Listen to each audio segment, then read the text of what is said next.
जगात येताना आपल्याकडे देह असतो, नाव नाही.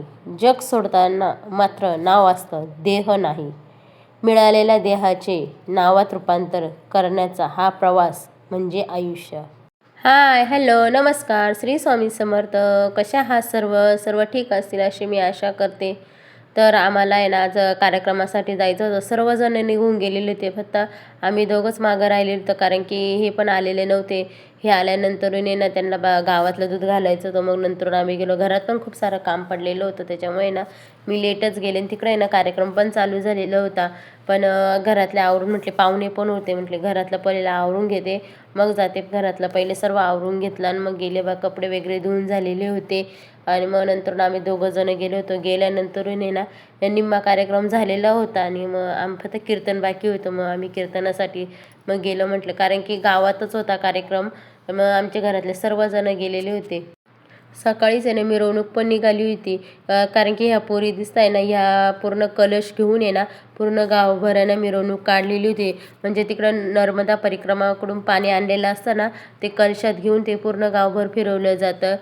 हा कार्यक्रम आहे ना माझ्या चुलत काकांचा होता. ते 3 वर्ष ना लागोपाठ नर्मदा परिक्रमासाठी गेले होते. म्हणजे 3 वर्षात 3 वेळेस गेले. मग नंतर तीन वेळेस झाल्यानंतर त्यांनी ना मोठा कार्यक्रम ठेवलेला होता. म्हणजे सर्वांसाठी जेवण आणि सर्व म्हणजे कीर्तन वगैरे असं ठेवलेला होता कार्यक्रम.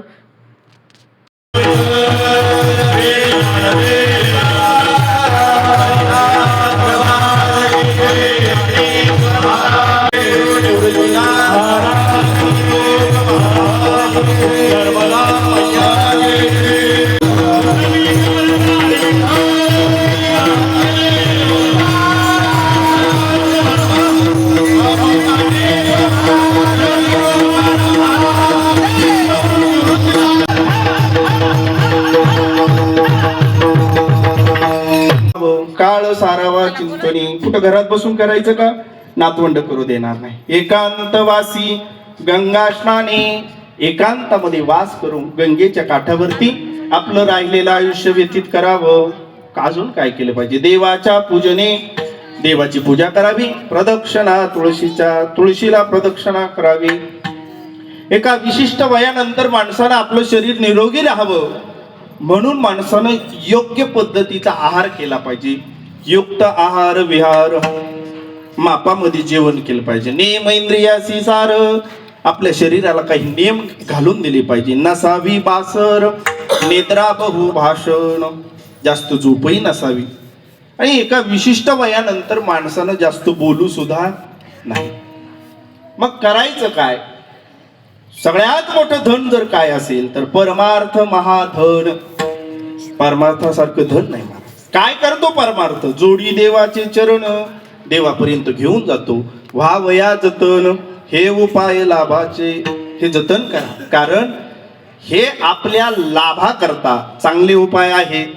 महाराज शरीराच्या संबंधानं शेवटचा भाग या ठिकाणी प्रतिपादन करत असताना म्हणतात, देह समर्पिजे देवा. हा जो देह आहे तो भगवान परमात्म्याला विशिष्ट काळानंतर समर्पित करायचा. काय झालं? 10-5 मुंग्या. मुंगी माहिती आहे तुम्हाला? अशी एवढी राहते. आता तुम्ही मापात आले. मुंगी, छोटी मुंगी राहते. त्या मुंग्यांनी ठरवलं आपल्याला पर्वत चढायचा. 10-5 जणी एकत्र आल्यानंतर निघाल्या पर्वतावर जाण्याकरता निघाल्याच्या नंतर एक जण म्हटला, ए मुंग्यानो, तुम्हाला जमेल काय? दोघी जणी म्हणल्या, बाई खरंच आपल्या मानक्यात घ्या, आपल्या डोळ्यात दिसत नाही, आपले गुडघे दुखतात, आपल्याला नाही जमणार. त्या 2 लगेच मागे झाल्या. आता 8च जणी निघाल्या. काही अंतरावरती गेल्या, पुन्हा एक व्यक्ती भेटला. काय का मुंग्यानो, कुठं निघाल्या? पर्वतावरती जायचं.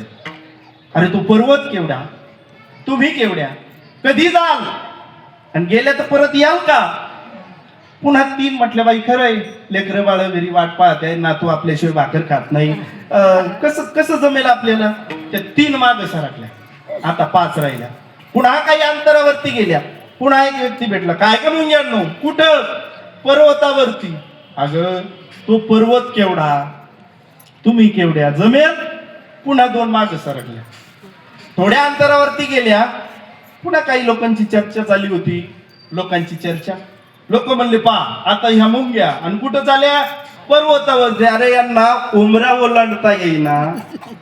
मी मुंग्यांचं सांग, यांना उमरा ओलांडता येईना पर्वतावरती निघाल्या. त्या म्हणल्या बाई खरंच आपण कधी घराच्या बाहेर निघेल नाही, कदाचित रस्ता चुकला काही झालं तर काय करायचं. त्या दोन पुन्हा मागे सरकल्या. एक जी पुढे चालली होती ना बचत गटाचे अध्यक्ष, ती तशीच चढत राहिली आणि पाहता पाहता ती त्या डोंगरावरती जाऊन पोहोचली. पोहोचल्याच्या नंतर काही पत्रकार आले. मुंगी डोंगरावरती गेली म्हणजे गोष्ट सामान्य नाही. पत्रकार आले, त्यांनी विचारलं मॅडम आपला प्रवास कसा होता, आमच्या न्यूजला सांगा तुम्ही, तुम्हाला कसं वाटलं वरती जाताना, काय झालं. त्यावेळेला त्या मुंगीचा पोरगा तिथं आला. तो म्हणजे बाजूला, आता गर्दी भरपूर, मुंगीनं डोंगर चढला म्हणजे सामान्य नाही. बाजूला वा बाजूला वा बाजूला वा. नाही म्हणे आम्हाला त्यांना विचारायचं. अरे काय विचारतो म्हणे, ती बहिरी आहे तिला काय ऐकायला येत नाही. राहिलेले जेवण करून जात. कशामुळं मुंगी चोडली हो, समाजाच्या भानगडीत पडली नाही. देवानं तिला बहिर केलं होतं म्हणून मुंगी तिथपर्यंत गेली, अन्यथा जाणं शक्य. बरेचशा लोकांनी परमार्थ सोडला. जमेना म्हणून का लोक नाव ठेवायला लागले म्हणून लोक नाव ठेवले. बरेचशा महिला कीर्तनाला भजनाला जायच्या बंद झाल्या. कशामुळं, घरी ज्या बसल्या होत्या त्या म्हणे मग आता मोठी संतीन झाली, ती कीर्तनाला काय जाती भजनाला काय जाती, त्याच्यामुळं त्या महिला मागे सरल्या. सांगायचं तात्पर्य चिंतन करा पण देवाचं करा, बाकीचं चिंतन करू नका, कारण हत्ती चले बाजार. तारुण्यामध्ये माणसाच्या कमरात ताकद दिलेली. हा संसार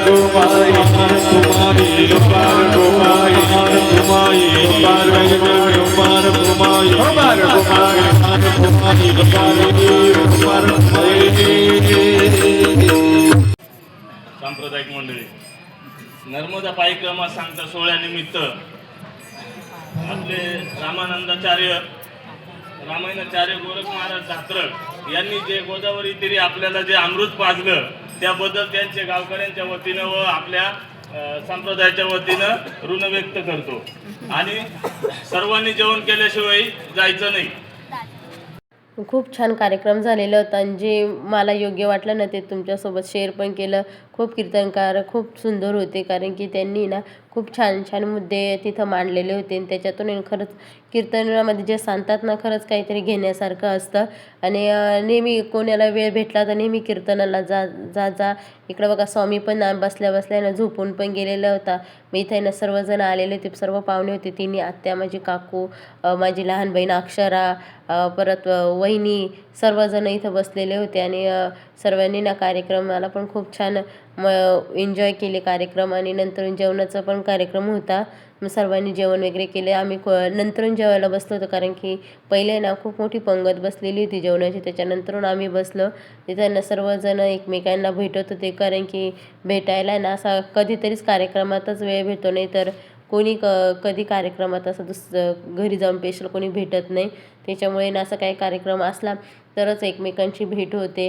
आजकालच्या जगात आहे ना म्हणजे पहिले कसं एकमेकांच्या घरी जाऊन भेटणं वगैरे, पण आता आहे ना प्रत्येकजण आहे ना प्रत्येकाच्या आयुष्यात बिझी झालेले, त्याच्यामुळे ना भेटणं वगैरे हे काहीच राहिलेलं नाही आहे.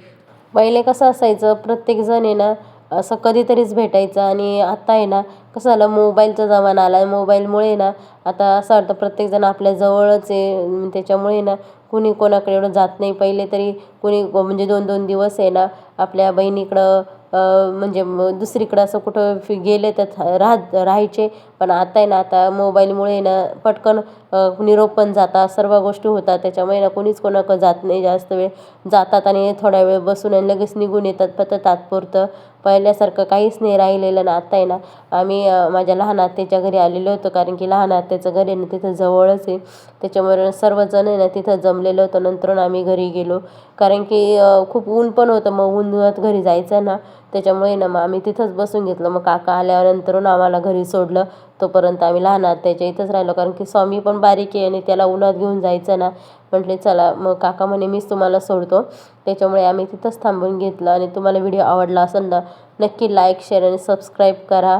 Bye bye. श्री स्वामी समर्थ सर्वांना.